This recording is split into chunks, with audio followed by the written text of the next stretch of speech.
저희 방송에서 통일하지 말자라는 제목을 띄울 줄은 정말 몰랐습니다.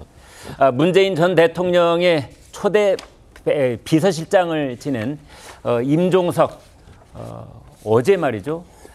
평양 공동선언 6주년 기념식에서 광주광역시에서 있었는데요.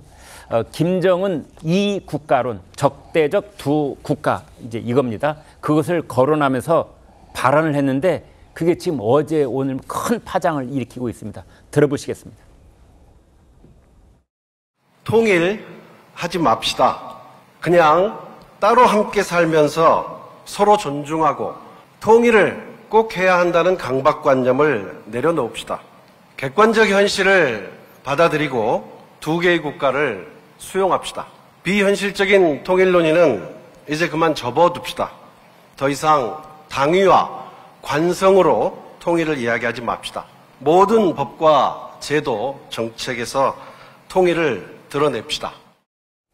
구 변호사님, 초등학교 1학년 때부터 우리의 소원은 통일 노래를 불러왔던 세대들한테는 엄청난 충격적 발언일 수가 있어요. 그렇죠. 그리고 우리 헌법이 우리 국가의 설계도잖아요. 지향점을 가리키고 있고 우리 헌법은 통일을 지향하도록 되어 있어요. 네, 여러 곳에 그 명시가 돼 있죠. 여러 곳에 되어 있어요. 네. 그러니까 우리 헌법 정신 자체를 부정하는 것이거든요. 네. 그리고 불법적으로 점거하고 있는 북한 쪽에 대해서 그 정부를 인정하고 국가로 인정하자라는 거는 사실 괴뢰 집단인데 국가로 인정하기 때문에 오히려 그 독재 정권을 보호해주고 명분을 세워주는 것이고 그것이 얼마 전에 김정은이 얘기했던 거랑 괴를 똑같이 하고 있거든요.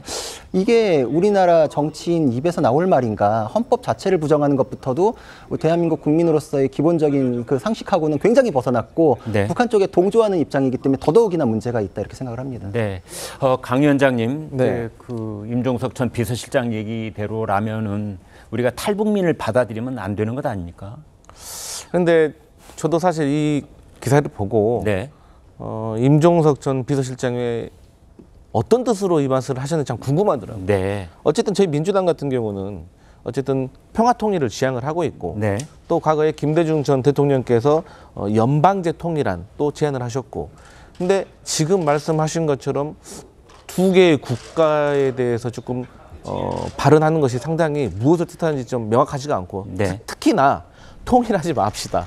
이렇게 삽시다라는 말은 그게 첫 문장이었어요. 이제 연설을 할 때. 그래서 아마 거기 있는 청중들한테 좀 임팩트를 주려고 그랬던 게 아닌가 싶기도 한데. 그래서 이제 물론 해석을 들어보면 지금 당장 뭐 우리가 현실적으로 불가능한 것을 하기 위해서 또 효율적으로 국력을 쓰지 못하는 것에 대해서 좀 지적하는 걸 수도 있지만 어쨌든 저희 민주당 안에서도 어제 있었던 임종석 전 비서실장에 대한 발언에 대해서는 상당히 부정적인 의견들이 있다. 이렇게 말씀드릴 수 있겠습니다. 자, 이런 발언 용산 대통령실 그리고 국민의힘 분위기가 어떻습니까? 반응이 나왔나요? 제가 대학교 1학년 때 저 임종석 저분이 전대부의장이었거든요. 그 해에 그 통일의 꽃이라는 임수경 방북이 있었고요. 그 방북을 성사시켰던 그때부터 이제 통일 얘기를 했었던 사람입니다. 그리고 우리가 다 기억하는데 남북 정상회담 준비위원장도 했었고. 그다음에 이제 5년 전에는 정치를 떠나서 나는 통일운동에 매진하겠다고 했던 분이에요. 근데 이분이 갑자기 이제 그 통일부도 없애자, 그리고 국보법도 폐지하자, 이제 헌법도 이제 다 무시하자, 이제 이런 얘기를 하는 것이거든요. 왜 이런 변화가 있었을까? 이분은 북한이 어떤 도발을 해도 우리 국민들 천안함 폭침시키고 연평도에 포격을 해도 그래도 통일 또 평화 뭐 이런 거를 포기하자는 말을 한 번도 한 적이 없었던 사람인데 너무나 느닷없이 지금 이런 말씀을 하시니까 그건 이제 딱 하나거든요. 작년 12월부터 김정은 정권이 이국가다 이제. 대한민국은 우리의 적이다. 적대적 두 국가. 통일은 이제 없다. 그래서 평양에 있는 통일역에서 통일을 빼버렸어요. 그냥 역입니다. 역에서 정차합니다. 이렇게 되는 거예요. 그다음에 조국 통일 3대 헌장 기념탑은 아예 철거를 해버렸고요. 애들 이름에 통일이란 말도 붙이지 말아라고 했으니까 통일을 지워버렸거든요. 근데 공교롭게도 그로부터 몇 달 뒤에 평생 통일 얘기하던 분이 이제 통일은 없습니다. 통일하지 맙시다라는 겁니다. 한 가지만 더 짚고 넘어가자면 북한 정권이 통일 포기한 것이 아닙니다. 북한이 포기했다는 통일은 김일성이 주창한 연방제 통일 그리고 우리는 남북정상회담 때 그래서 낮은 단계 연방제를 한번 해보자 했던 그 대외적인 그런 어떤 평화 통일을 포기했다는 것이지 북한이 실질적으로 노리는 무력 통일 남조선 혁명이죠. 그것을 포기한 것은 아니라는 사실도 명백하게 우리가 기억해야 한다고 생각합니다. 네. 박성민 최고위원께요. 그런데 사실 어제 이제 정치부 기자들한테 가장 뜨거운 관심은 문재인 전 대통령도 같은 행사에서 이제 연설을 했는데 기존 통일론에 대한 재검토가 필요하다 이런 말씀을 했어요. 그래서 이제 어떻게 보면 비슷한 발언을 임종석 비서실장, 문재인 대통령 두 사람한테 동시에 들은 셈인데 그래서 둘이서 뭔가 사전에 조율을 한 것이 아니냐. 이런 질문이 있었습니다. 어떻게 봐야 됩니까?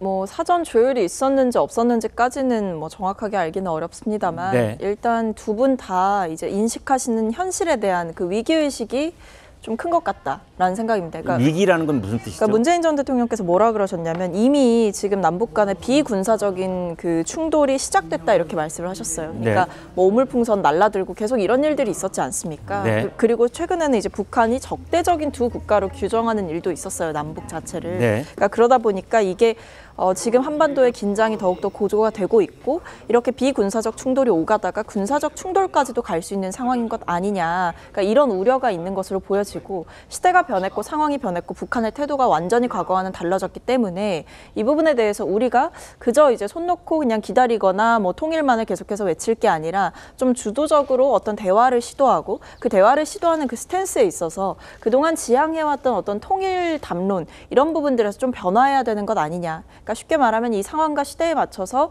변해야 할 부분들을 변해야 되는데 지금의 정부는 그것을 전혀 준비할 생각도 없고 어떤 역량도 없는 것 같다. 이 부분에 대한 비판이 있었습니다. 그래서 두 분 다 어떤 지금의 상황에 대한 현실 인식을 같이 하고 계신 것 같아요. 네. 문재인, 임종석 두 사람의 발언에 대해서 이재명 대표의 입장은 뭡니까? 글쎄요, 뭐 이재명 대표가 이 부분에 아직 공식으로 대해서 나온 발언은 없군요. 네. 그냥 그 행사에서 아마 영상으로 축사를 보내셨던 걸로 알고 있는데 지금 당 이제 익명의 관계자들 발로 나오는 이야기들을 보면 사실 그렇게 뭐 동의하고 있는 상황은 아닌 것 같습니다. 저희가 당헌에도 쓰여 있고 이미 헌법에도 기재가 되어 있듯이 이 통일을 향한 지향 자체를 포기할 생각은 없는 것 같습니다. 네.